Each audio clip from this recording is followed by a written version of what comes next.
इंद्रायणीचं पसायदान 3 September तबल्यातलं वादळ. लेखक doctor Santosh Motiram Mulavkar. अभिवाचक गुंजन संतोषकुमार मुळावकर. तो लागलेला तबला तसाच लागलेला राहू द्या. त्याला उतरवू नका, नाहीतर तो दुखावेल. तबला दुखावला की त्याचा आतला आवाज दुखावतो. दुखावलेला आतला आवाज जखमी होतो. त्याच्या काळ्या शाईच्या जमिनीवर भेगा पडतात. ह्या भेगा कधीही भरल्या जात नाहीत. ह्या भेगातली उडून गेलेली शाई गर्द अंधाराच्या शाईत मुक्त होते. एकदा मुक्तबंध सापडल्यावर ती बंधमुक्त सोडायला तयार नसते. आणि मग उरलेल्या भेगांच्या अवशेषातून तबल्याच्या आतल्या आवाजाच्या जखमा उगवतात. ह्या जखमा लवकर सुकत नाहीत, त्या चिघळतात. आतला आवाज जखमी होणं, त्याच्या जखमा चिघळणं चांगलं नसतं, तबल्यासाठीही आणि आपल्यासाठीही. म्हणून तो कसलेला तबला तसाच कसलेला राहू द्या. त्याचे बंध सैल करू नका, नाहीतर त्या तबल्यातलं वादळ दुखावेल. त्या तबल्यातल्या वादळात तबल्याच्या गर्द आणि दाट काळ्या शाईसारखे गर्द आणि दाट भरून आलेले पावसाचे ढग आहेत. ह्या ढगांचा तबला होतो. तो विद्युलतेला साथ घालतो.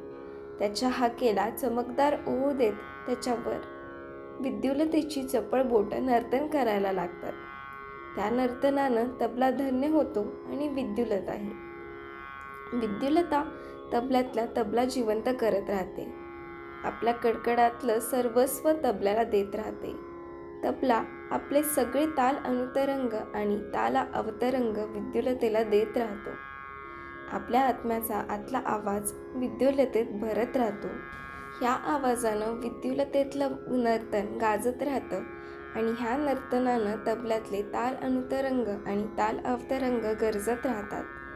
संगीताचा हा ताल उत्सव कधीही न संपणारा आणि कधीही न संपण्यासाठीच असतो, अगदी पावसासारखाच.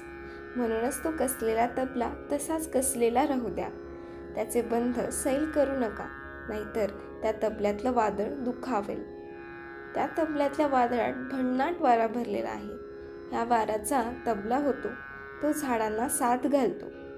त्याच्या हाकेला मुळापासून ओह देत त्याच्यावर झाडांच्या फांद्यातलं हलतं पान आणि झुलतं फूल त्या हलतेपणानं आणि झुलतेपणानं धुंद नर्तन करायला लागतं. त्या नर्तनानं तबला धन्य होतो आणि झाडही. झाड तबल्यातलं तालद्रव्य जिवंत करत राहतं. आपल्या मुळाखोळातलं पानाफुलातलं हरितद्रव्य आणि सुगंधद्रव्य तबल्याला देत राहतं. तबला आपला सगळा कस, सगळं तालद्रव्य झाडात भरत राहतो.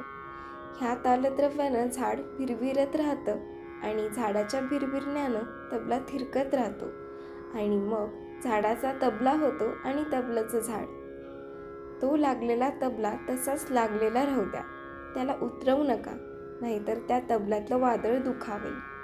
त्या तबल्यातल्या वादळात उसळता सागर भरलेला आहे. ह्या सागराचा तबला होतो. तो पिठाळ चांदण्याला भरतीची साथ घालतो. त्याच्या हाकेला चंदेरी ओह देत चांदणं त्याच्या टिपोर किरणांच्या चंदेरी नर्तनासह सागरात खोलवर उतरतं. ह्या नर्तनानं सागराचं मंथन होत राहतं आणि चांदण्यांचंही. ह्या मंथनातून तालाचं एक एक चंदेरी नक्षत्र आणि चांदण्यांचं एक एक ताल नक्षत्र बाहेर पडायला लागतं. चांदण्यांचा आणि सागराचा भरतीला आलेला हा एकात्म ताल उत्सव ओहोटीला यायला तयार नसतो. ओहोटीलाही अशाच उत्सवाची प्रतीक्षा असते, पण ओहोटी नेहमीसाठीच प्रतीक्षेत असते. तो कसलेला लागलेला तबला तसाच राहू द्या. त्या तबल्यात हे जिगरी वादळ भरणारे प्रख्यात तबला वादक खापरूमामा पर्वतकार 3 सप्टेंबर 1953लाच हे जग सोडून गेले. हे त्या तबल्याला माहीत नाही. हे त्या तबल्याला कोणी सांगू नका, नाहीतर त्या तबल्यातलं वादळ उद्ध्वस्त होईल.